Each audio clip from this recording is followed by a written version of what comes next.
Okay, so we are in this section on what do you call it, functions. Now this section again is not an easy section, so I'm really gonna do my best to not go too fast, okay? But this is just the definition I gave last time. I did email the notes shortly before class, so just letting you know. And the whole idea with functions is this: by definition, a function going from a set, capital X, to a set, capital Y. Capital X and capital Y are sets. We usually denote sets by capital letters, and a set you could think of as just a collection of objects, just like a collection. For us, they're going to be collections of numbers. But a function from a set X to a set Y, it's a rule. Okay? It's a rule or assignment, if you want, that assigns each element from the first set, each little x from the first set, they assign to it exactly one element, little y, from the second set. That's what a function does. It's an assignment that takes each element, little x, from the first set, and is assigning to it, something from the second set. Not just something, but exactly one thing. And that's actually very important. You could think of a function as like a machine if you want. I don't know if you watch like old cartoons or not, but I know in some of them they had like an assembly line where something goes into this big like machine and you can't see what's happening on the inside. And then after a few moments or a few seconds actually, with a bunch of noise, something comes out. You can think of that as almost like a function. For each thing that goes in, right, only one thing comes out. What goes in, actually, wait, not yet. What goes into the function is our input. Input into the function. Output comes out of the function. So for each input, we only have one output. Functions do come up a lot in other sciences. I mean, if you go into other math classes or science classes, odds are you're going to deal with functions. I know if you go into other math classes, I know some people are going to go on into pre-calc. If you're going to be some kind of science major, you probably have to take calculus. You will be dealing with functions. They're very important.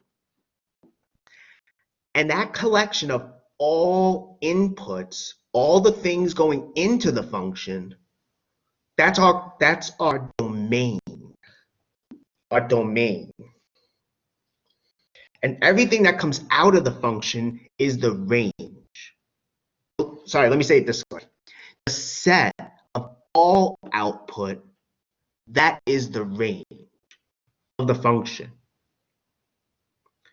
And this might be confusing, but the set capital Y will contain the range.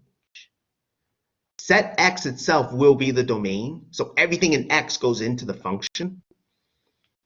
Set Y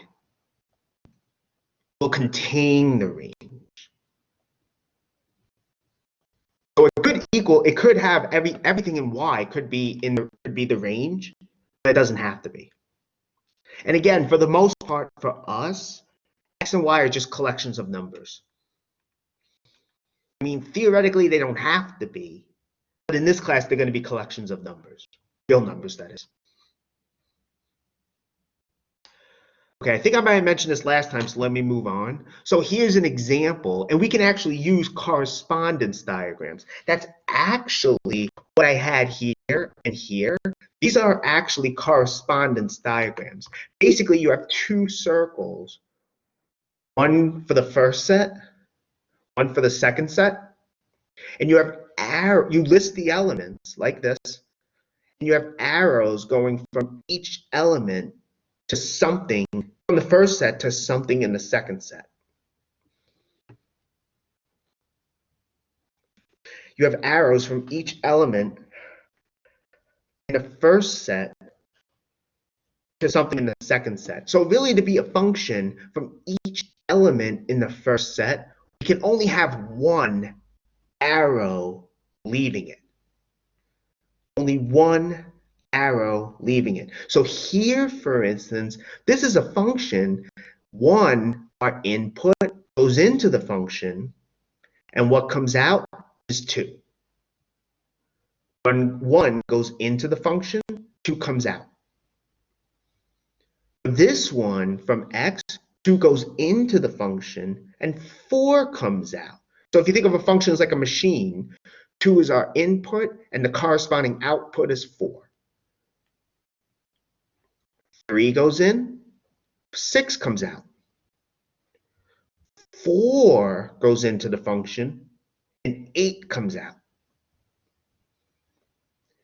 And again, each element from the first set gets mapped to only one element from the second set. I think later, if I remember correctly, we will see an example or two where that's not the case. Okay. So that's one example. All right. Here's another one. Right? Again, it's a little bit different because now 1 is going to 8. 2 here is going to this 2. 3 is going to this 4, excuse me. 4 over here goes to 6. So the arrows don't have to be, they don't have to look like this basically.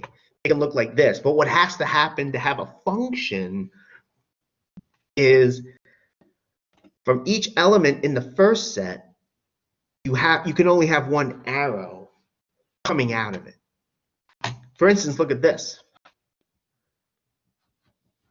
I mean, I didn't really complete the diagram, but you can see right away it's not going to be a function because you have 2 arrows coming out of 1.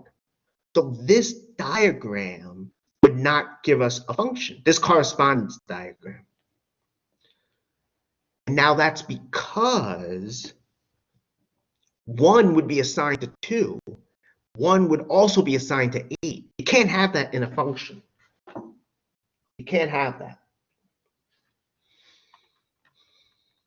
So again, you can have something like this, where from each element, you only have one arrow coming out. Here, however, you can't, because 1 would be assigned to 2 different things. I mean, you could also think of it this way, I guess. I mean, I hope this makes sense. If you press a number like 9, a perfect square, into your calculator, right? You press the square root button. Well, what would you do if the calculator gave you 2 different answers? I mean, I know we distinguish between the plus and the negatives, the positive and the negative square root. But what if we didn't distinguish between those? What if they were both the right answer? Well, which one would you put down on a test? Or if I ask you, what's the square root of 9? Which are you going to tell me? You know, that could cause some confusion. So it's very convenient to say, well, there's only one right answer. Great. With the square root. That's really why it's the functions are defined the way they are. And now, here, I figured it'd be good for you guys to try out an example. So because of that, I want everyone to try out one right now. So let me see. Okay, so you know what? Let me pause the recording. So again, you know, just take like a minute, 2 minutes or so, even on like paper. You don't have to hand it in, obviously. You know, just to try out practice like drawing a correspondence diagram.